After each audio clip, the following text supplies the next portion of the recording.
అందరికీ నమస్కారం. ఈరోజు మనం గురక గురించి మాట్లాడుకుందాం. నేను doctor N Harish Kumar, ENT డాక్టర్ని. అయితే ఫస్ట్ మనము గమనించవలసింది ఏంటంటే, గురక ఎవరిలో ఎక్కువ వస్తుంది, ఎందుకు, వాటిని మనం ఎపిడెమియాలజీ అంటాం. సో ఎవరిలో ఎక్కువ వస్తుంది అంటే, ఒకటి ఏజ్, ఎలా వయస్సు ఎక్కువ అవుతుంటుందో గురక వచ్చే అవకాశం ఎక్కువ అవుతుంటుంది. లేడీస్ కన్నా జెంట్స్ లో అంటే మగోళ్ళలో ఎక్కువ వచ్చే అవకాశం ఉంటుంది. జెనెటిక్స్ అంటే కొంతమందిలో దొడ్డు నాలుక ఉంటుంది అనమాట, వాళ్ళకు వంశపారంపరంగా ఫ్యామిలీలో నాలుక పెద్దగా ఉండడం అనేది చూస్తూ ఉంటాము. కొంతమంది షార్ట్ నెక్ అంటాం అనమాట, ఈ మెడ అనేది చిన్నగా ఉంటుంది, short neck, small airway, small చిన్. కొంతమందికి ఈ చిన్ అనేది రిట్రాక్టెడ్ ఉంటుంది అనమాట. దీనివల్ల ఏమవుతుంది, గొంతులో గాలిపోయే దారి అనేది చిన్నగా అయిపోతుంది. సో ఇవన్నీ జెనెటిక్స్, ఇది పేరెంట్స్ ఉంటే పిల్లలకు వచ్చే అవకాశం ఉంటుంది. సో వీటి వల్ల కూడా ఫ్యామిలీలో గురక ఉండే అవకాశం ఉన్నది. అంటే మా తాతకు ఉండింది, మా నాన్నకు ఉండింది, నాకున్నది అని చెప్తారు కొంతమంది. సో అది ఎందుకు అనుకుంటే, షార్ట్ నెక్, గొంతు చిన్నగా ఉండడం, రిట్రాక్టెడ్ చిన్, చిన్నగా ఇట్లా ముందుకు రాకుండా లోపలికి ఉండడం, నాలుక పెద్దగా దొడ్డుగా ఉండడం అనమాట. ఇవి జెనెటికలీ చెప్పొచ్చు. సర్ది అలర్జీ వల్ల కూడా ముక్కులో లోపల ఉన్న చర్మం వాపొచ్చేసి, గొంతులో ఉన్న చర్మం వాపొచ్చి ఉన్న దారి ఇంకా చిన్నగా అయిపోయి గురక పెరిగే అవకాశం ఉంటుంది. ఆల్కహాల్ కన్జంప్షన్ అనేది డెఫినెట్లీ ఒక రోల్ ప్లే చేస్తుంది. మనము పేషెంట్ అనే వాళ్ళు అది ఆల్కహాల్ మందు తాగినప్పుడు బాడీ టోన్ అంటే మజిల్స్ కి బలం తగ్గిపోయి అవి లూజ్ అయిపోతాయి. కాబట్టి ఎల్లెంకెల పడుకున్నప్పుడు నాలుక అనేది వెనక పడిపోయి గురక వస్తుంది. బేసిక్ గా గురక ఎందుకు వస్తుందంటే, గొంతులో ఉన్న టిష్యూస్, ఏ మాంసం ఏమున్నదో అవి లూజ్ అయిపోయి గాలిపోయే దారిని ఓపెన్ పెట్టలేకపోతున్నాయి అనమాట. అవి ష్రింక్ అయిపోతున్నాయి. అవి అంటే ష్రింక్ అంటే దగ్గరకు వచ్చేసి ఆ చిన్న ప్లేస్ నుంచి పోవడం వల్ల సౌండ్ వస్తుంది అనమాట, అని సౌండ్ వస్తుంది. ఎందుకు అంటే గాలిపోయే దారి చిన్నగా అయిపోయి ఈ టిష్యూస్ అనేవి వైబ్రేట్ అవుతున్నాయి. ఎల్లంకెలా పండుకుంటే మళ్ళీ అదే నాలుక అనేది వెనక పడిపోయే అవకాశం ఉంటుంది. నాలుకకు టోన్ లేకపోవడం వల్ల, ఏజ్ వల్ల కానీ, లేకపోతే ఈ జెనెటిక్స్ వల్ల, ఆల్కహాల్ వల్ల నాలుక వెనక పడిపోయి ఎల్లకెలా పండుకుంటే వాళ్ళకి గురక ఎక్కువ వస్తుంది. గురక ఎవరిలో ఎక్కువ అంటే వీటి వల్ల ఎక్కువ అని మనం అనుకుంటాం. గురకకు కారణాలు ఏంటి అంటే, ఇప్పుడే మనం చెప్పాము, గాలిపోయే దారి అనేది చిన్నగా అయిపోతే ఆ చిన్న దారి నుంచి గాలి పోతుంది కాబట్టి మనకు సౌండ్ వస్తుంటది అనమాట. కోల్డ్ అలర్జీలో ఎక్కువ అవుతుంటది. దాంతో ఇక్కడ మనం గమనించగలము, ఇది ముక్కు నుంచి గాలిపోయే దారి. ఈ ఫోటోలో మంచిగా గాలి ఊపిరితిత్తుల లోపలికి పోతున్నది. మనకి ఇంతే స్పేస్ ఉంటుంది, ఎక్కువ స్పేస్ ఉండదు. అయితే ఇక్కడ ఈ నాలుక అనేది వెనక పడిపోతుంది, గాలిపోయే దారిని కన్స్ట్రిక్ట్ దగ్గరకు వచ్చేస్తుంది అనమాట. దానివల్ల ఇక్కడ మనకు ఆ సౌండ్ అనేది వస్తుంది, వైబ్రేషన్ వల్ల సౌండ్ వస్తుంది. దాన్ని మనం గురక అని అంటాము. ఓకే, సో నా టాన్సిల్స్ పెద్దగా ఉండడం వల్ల ఏం ప్రాబ్లం అవుతుంది, లోపల గాలిపోయే దారి తగ్గిపోతుంది. సో దీని వల్ల కూడా కొంతమందిలో గురక వస్తుంటది. అన్నిటికంటే కామన్ ప్రాబ్లం ఏంటి అంటే, బీయింగ్ ఓవర్ వెయిట్, అంటే బరువు ఎక్కువ ఉండి గొంతు భాగంలో కొవ్వు జమ కావడం వల్ల గాలిపోయే దారి తగ్గిపోయి వాళ్లకు గురక వస్తుంటది. మోస్ట్ కామన్, అన్నిటికంటే కామన్ రీజన్ అంటే బరువు ఎక్కువ ఉండడమే. బరువు తగ్గించగలిగితే మాత్రం పేషెంట్ కు గురక ఆటోమేటిక్ గా చాలా మందికి తగ్గిపోవడం చూస్తూ ఉంటాము. సో మేము మా ప్రాక్టీస్ లో గమనించేది ఏంటంటే, బరువు ఎక్కువ ఉండడం వల్ల వచ్చే గురకనే మనం ఎక్కువ గమనిస్తూ ఉంటాము. సో గురక లక్షణాలు ఏంటి? కామన్ లక్షణాలు కొన్ని ఉంటాయి, కొన్ని సివియర్, అంటే స్నోరింగ్, గురక ఎక్కువ అయినప్పుడు మనము ఈ లక్షణాలను చూస్తుంటాం. కామన్ లక్షణాలు అంటే, ముక్కు నుంచి గాలి ఆడక నోటు తెచ్చి పండుకుంటుంటారు. పొద్దున లేస్తేనే నోటు గాలి తీసుకోవడం వల్ల నాలుకంతా డ్రై అయిపోతుంది, పొద్దున లేస్తే నాలుకంతా ఎండుకుపోతుంది సార్ అని చెప్తారు. ముక్కు దిబ్బడ, ఇవి కామన్ లక్షణాలు. ఇవి ఉంటే మనము అంత భయపడే అవసరం లేదు. గురక ఉంది అంటేనే వాళ్ళు నోటు తెచ్చి గాలి తీసుకుంటున్నారు, నోరు డ్రై అయిపోతుంది, బంద్ అవుతుంది. ఇవి ఉంటే మనకు అంత భయం లేదు. సపోజ్ ఎప్పుడు మనకు గురకతో పాటు ఈ లక్షణాలు వస్తే మనం కొద్దిగా అలర్ట్ అయిపోవాలా. ఫస్ట్ వన్ ఏంటంటే, మాటికి నిద్రలో లేవడము. అంటే నిద్రపోతారు, మళ్ళీ డిస్టర్బ్ అవుతుంది, మళ్ళీ లేస్తారు, మళ్ళీ లేస్తారు, ఇలా జరుగుతుంది. ఒక సైకిల్ అనమాట. ఆ సైకిల్లో మాటికి లేయడం జరుగుతుంటది. ఇలా ఉంటే మాత్రం పేషెంట్ కు కొద్దిగా డేంజర్. రెండోది రాత్రిపూట నిద్ర తక్కువ ఉంటుంది కాబట్టి పొద్దున పూట పండుకోవడం. కొంతమంది జస్ట్ కూర్చునే పండుకుంటుంటారు. కొంతమంది టీవీ చూస్తుంటేనే నాకు నిద్ర వచ్చేస్తుంది సార్, కొంతమంది బండి నడుపుతుండగా కూడా నిద్ర వస్తుంది సార్ అని కూడా చెప్తారు. ఫీలింగ్ స్లీపీ డ్యూరింగ్, నిద్ర సరిపోతలేదు కాబట్టి పొద్దున పూట వాళ్ళు బాగా పండుకుంటారు. ఈ లక్షణం కొద్దిగా డేంజర్. రాత్రిపూట సడన్ గా గాలి ఆడకుండా లేవడం జరుగుతుంది అనమాట కొంతమంది, దీన్ని చోకింగ్ అంటాం. ఇది కూడా లోపల గాలిపోయే దారి మొత్తం మూసుకుపోయింది అనే ఒకటి మనకు తెలుస్తుంది. ఇంకొకటి, ఎక్కువ రోజుల నుంచి ఈ లక్షణాలు ఉండడం వల్ల పేషెంట్ కి ఛాతీ పెయిన్ అంటే చెస్ట్ పెయిన్, ఒక రకంగా హార్ట్ ప్రాబ్లం వల్ల, హార్ట్ ప్రాబ్లం ఆల్రెడీ డెవలప్ అయిపోయింది, పేషెంట్ కి చెస్ట్ పెయిన్ వస్తుంది అంటే హార్ట్ ప్రాబ్లం ఆల్రెడీ ఎన్నో సంవత్సరాలు ఇలా రాత్రిపూట మధ్యలో లేసే బీమారిని మనం స్లీప్ యాప్నియా అంటాం. స్లీప్ యాప్నియా ఉన్న వాళ్ళకు ట్రీట్మెంట్ తీసుకోకపోతే వాళ్లకు హార్ట్ అటాక్ కూడా వచ్చే అవకాశం ఉన్నది. సో ఈ స్లైడ్స్ లో, ఈ వీడియోలో మనం చెప్పేది ఏంటంటే, గురకను బాగా లైట్ తీసుకోకండి, పక్కన వాళ్ళకి ఇబ్బందే కదా అన్నట్టు అనుకోకండి. గురక లక్షణాలు, బీపీ ఎక్కువ ఉన్నది, మీకు ఛాతీ నొప్పి వస్తుంది, మాటికి లేస్తుంటారు, పొద్దున పూట బాగా నిద్ర వస్తుంది, రాత్రిపూట గాలి ఆడక సడన్ గా లేస్తున్నారు, ఈ లక్షణాలు ఉంటే మాత్రం మీరు కంపల్సరీ డాక్టర్ గారిని కలవండి. ఓకే, సో స్లీప్ యాప్నియా అంటే ఏంటి? ఇప్పుడే మనము మాట్లాడినాము. స్నోరింగ్ తర్వాత ఎక్కువైనప్పుడు వచ్చే లక్షణాలు మనం స్లీప్ యాప్నియా అంటాం. So snoring is a symptom of sleep apnoea. Sleep యాప్నియాకి ఇది ఒక లక్షణం. స్లీప్ యాప్నియాని ఎప్పుడు అంటాము? రాత్రి నిద్రలో 10 సెకండ్ల కన్నా ఎక్కువ టైము వాళ్ళు గాలి తీసుకోకుండా ఆగిపోతే దాన్నే మనం స్లీప్ యాప్నియా అంటాం.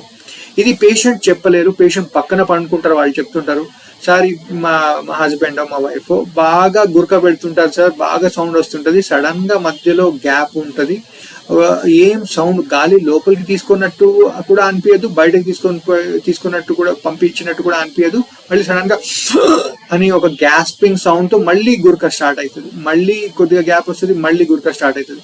సో ఈ సైకిల్ అనేది నడుస్తుంటది. మధ్యలో ఈ గ్యాప్స్ అంటే ఏం లోపల గాలి లోపలికి పోతలేదు, బయటికి పోతలేదు, దీన్నే మనం యాప్నియా అంటే ఆగిపోవడం.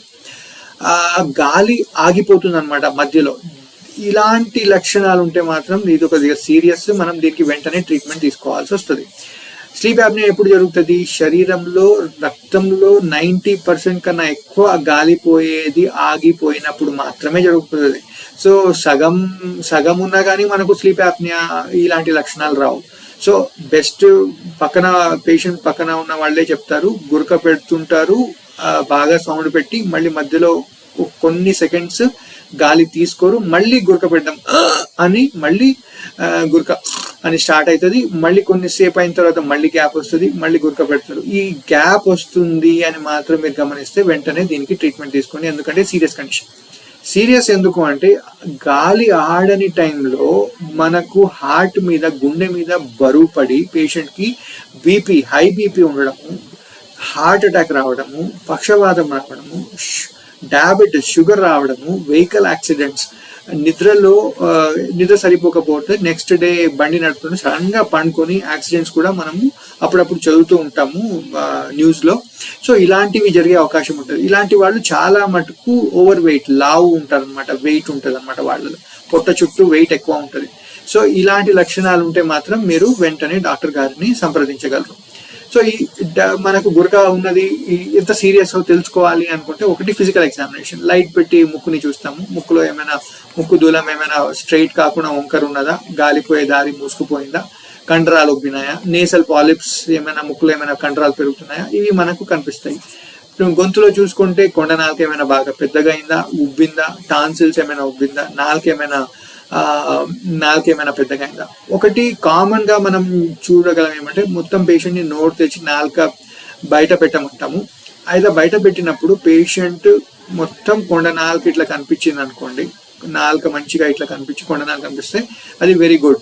సపోజ్ నాలుక దొడ్డ అయింది అనుకోండి, కొండ నాలుక పై భాగం కూడా కనిపించదు అనమాట. సో దీంతో గాలిపోయే దారి అనేది బాగా తగ్గిపోతుంది. ఇలాంటి వాళ్ళకి కంపల్సరీ గురక ఉండే అవకాశం ఎక్కువ ఉంటుంది అనమాట. సో ఇది ఒకటి మనం గమనించగలం. లోపల ఇవి నేసల్ పాలిప్స్, ముక్కులో కండరాలు ఏమైనా పెద్దగా అవుతున్నాయా, గొంతులో ఏమైనా దారి తగ్గిపోతుందా అని తెలుసుకోవడానికి CT MRI స్కాన్ చేయవచ్చు. స్లీప్ స్టడీ అనేది ఈ sleep apnoea syndrome, obstructive sleep apnoea syndrome కి డయాగ్నాస్టిక్ టెస్ట్ అంటే బెస్ట్ టెస్ట్ అనమాట. ఇది ఏం చేస్తారు, పేషెంట్ ఒక స్లీప్ సెంటర్కి వెళ్ళి అక్కడ పండుకుంటారు, వాళ్ళకి అన్ని కరెంట్ అన్ని పరికరాలన్నీ వాళ్ళకి అమర్చేసి ఒక కంటిన్యూస్ గా వాళ్ళు పండుకున్న గంటలు 8 గంటలు కానీ 9 గంటలు కానీ కంటిన్యూస్ గా అన్ని పరికరాలు నడుస్తూనే ఉంటాయి అన్నమాట. అవి ఏం చేస్తాయి, ఒకటి హార్ట్ రేట్, గుండె ఎంత కొట్టుకుంటుంది, కరెక్ట్ గా రెగ్యులర్ గా కొట్టుకుంటుందా లేకపోతే పైన కింద కొట్టుకుంటుందా అనే దాని గురించి చెప్తుంది. ప్లస్ నిమిషానికి ఎన్నిసార్లు కొట్టుకుంటుంది అనేది, రెస్పిరేషన్ రేట్, స్లీప్ అదే మన గాలి ఒక నిమిషంలో మనం ఎన్నిసార్లు ఊపిరి తీసుకొని వదిలి పెడుతున్నాము అనే దాని గురించి రెస్పిరేషన్ రేట్, శరీరంలో ఆక్సిజన్ ఎంత ఉన్నది, ఈ 90% ఎయిర్ వే బ్లాక్ అని చెప్పినాం కదా, ఇప్పుడే గాలిపోయే దారి 90% మూసుకుపోతే ఏమవుతుంది, ఆక్సిజన్ కూడా శరీరంలో పడిపోతుంది. ఆక్సిజన్ శరీరంలో పడిపోతే మనకు ఇక్కడ ఈ పరికరాలలో తెలిసిపోతుంది అనమాట. ఎక్కువ మూమెంట్స్ ఉన్నాయా, లెగ్ మూమెంట్స్, ఇవన్నిటిని కలిపి ఒక స్లీప్ స్టడీ అవుతుంది. దాన్ని మనం పాలిసామ్నోగ్రామ్ అంటాము. దీంతో మనకు పేషెంట్ ఎంత సివియర్ ఉన్నది, అబ్స్ట్రక్టివ్ స్లీప్ యాప్నియా ఉందా లేదా అనేది ఖచ్చితంగా చెప్పేయచ్చు అనమాట. So sleep study best diagnostic test for snoring ఎక్కువ ఉందా లేదా అని తెలుసుకోవడానికి స్లీప్ స్టడీ అనేది బెస్ట్ ఆప్షన్. సో గురక రాకుండా ఏం చేయగలము మనము నివారించగలం అంటే, ఒకటి ఆల్కహాల్ పండుకునే ముందు మందు తాగకపోవడమే బెస్ట్ ఆప్షన్. లేదు కంపల్సరీ మీరు తాగాల్సిందే అంటే పండుకునే ముందు వెంటనే కొన్ని గంటల ముందు తాగి ఆ తర్వాత నిద్రపోయే ముందు తినకపోవడం కూడా బెస్ట్ ఆప్షన్. ఒకవైపు ఎల్లెంకెల కాకుండా ఒకవైపు పండుకోవడము. అలర్జీ ప్రాబ్లమ్స్ ఏమైనా ఉంటే వాటికి ట్రీట్మెంట్ తీసుకోవడము, ఇవి మనము ఈజీగా చేయగలము. ఇంకొకటి మిగతా మూడు ఏంటి అంటే, యూజ్ ఏ మౌత్ పీస్. ఈ మౌత్ పీస్ అనేది చాలా ఒక రకంగా ఇప్పుడు ఈ మధ్యలో చాలా బెనిఫిట్ ఉంటుంది. ఇది పైన దంతాలకు అటాచ్ అవుతుంది, కింద దంతాలకు అటాచ్ అవుతుంది. ఇదేం చేస్తుంది అంటే కింద దవడను ముందుకు తీసుకొని వస్తుంది అనమాట. కింద దవడను ముందుకు తీసుకురావడం వల్ల దాంతోపాటు నాలుక కూడా ముందుకు వస్తుంది. కింద దవడ ముందుకు వచ్చినప్పుడు నాలుక వెనుక పడిపోకుండా వాళ్ళకి స్లీప్ యాప్నియా అంటే నాలుక వెనుక పడిపోకుండా గురక ఆగిపోతుంది. చాలా మంది సింపుల్ అంటే సివియర్ కాదు, మైల్డ్ కేసెస్ లో చాలా మటుకు ఇదే ప్రాబ్లమ్ ని సాల్వ్ చేస్తుంది. కానీ బెస్ట్ ఆప్షన్ ఏంటి అంటే లూజ్ వెయిట్, బరువు తగ్గడము, ఎక్సర్సైజ్కి వెళ్ళడము, వాకింగ్ లేకపోతే జిమ్కి వెళ్ళి బాడీ టోన్ పెంచుకోవడం అనేది చాలా మటుకు చాలా మందిలో ప్రాబ్లమ్ని సాల్వ్ చేసేస్తుంది. అన్ని ట్రై చేసాము కానీ తగ్గుతలేదు అండ్ ఆల్సో మనకు స్లీప్ యాప్నియా ఉంది అని కన్ఫర్మ్ అయిపోయిందంటే వాళ్ళకు డాక్టర్ గారు సిప్యాప్ మెషిన్ అనేది పెడతారనమాట. ఈ మెషిన్ ఏం చేస్తుంది, ఇలాంటి మాస్క్ ఒకటి గట్టిగా ముక్కు అంటే గాలి లీక్ కాకుండా గట్టి మెషిన్ పెట్టేసి దాని ఒక మాస్క్ పెట్టేసి అది మనము ఒక సిప్యాప్ మెషిన్ కి కనెక్ట్ చేస్తాం. ఆ సిప్యాప్ మెషిన్ ఏం చేస్తుంది, దీని ఏమంటారు, సిప్యాప్ అంటే కంటిన్యూస్ పాజిటివ్ ఎయిర్వే ప్రెషర్ అనమాట, ఎయిర్వే ప్రెషర్. సో ఇది గాలిని, ఆక్సిజన్ ని ఫోర్స్ గా ముక్కులో పెట్టి ఆ ముక్కు నాలుకకు గొంతుకున్న ప్లేస్ ని ఆ గాలి ప్రెషర్ తోనే ఓపెన్ చేసి పెడుతుంది అనమాట. సో ఇది బెస్ట్ ట్రీట్మెంట్. ప్రాబ్లం ఉన్న వాళ్ళకి ఆపరేషన్ చేయకుండానే దీంతో సిప్యాప్ మెషిన్ తో వాళ్లకు ప్రాబ్లం సాల్వ్ చేయొచ్చు. వాళ్లకు హార్ట్ అటాక్ రాకుండా, డయాబెటీస్ రాకుండా, స్ట్రోక్ రాకుండా, బీపీ రాకుండా ఈ సిప్యాప్ మెషిన్ చాలా మందిని కాపాడుతున్నది. ఇప్పుడు కూడా చాలా మందిని కాపాడుతున్నది.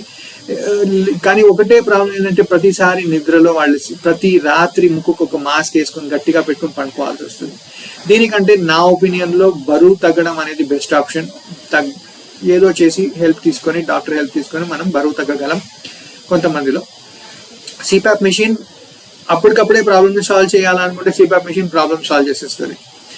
ఓకే, ఎక్కువసారి ఆ గురక అనేది మధ్యలో గ్యాప్ రావడం అనేది జరగకూడదు.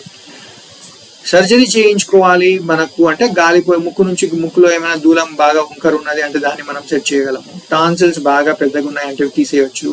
నాలుక వెనుక భాగం కూడా ఉబ్బింది అంటే యూలోపెలటోఫారింగోప్లాస్టీ అంటే యూలా కొండ నాలుక, ప్యాలెట్ అంటే కొండ నాలుక పక్కన ఉన్న దాన్ని ప్యాలెట్ అంటాము. గొంతులో ఉన్న దారిని మనము లేజర్ కానీ రేడియో ఫ్రీక్వెన్సీ అనే మెషిన్ తో కాల్ చేసేసి మనము గాలి క్లియర్ చేయగలం అనమాట.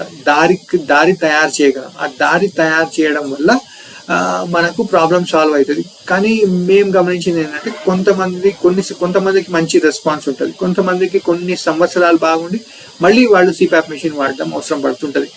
సో వెయిట్ లాస్ అనేది చాలా ఇంపార్టెంట్ అయిపోతుంది, ఇది మన స్లీప్ యాప్నియా కానీ లేకపోతే స్నోరింగ్ కైనా కానీ. Okay, thanks for watching. Please like, comment, share and subscribe. Thank you.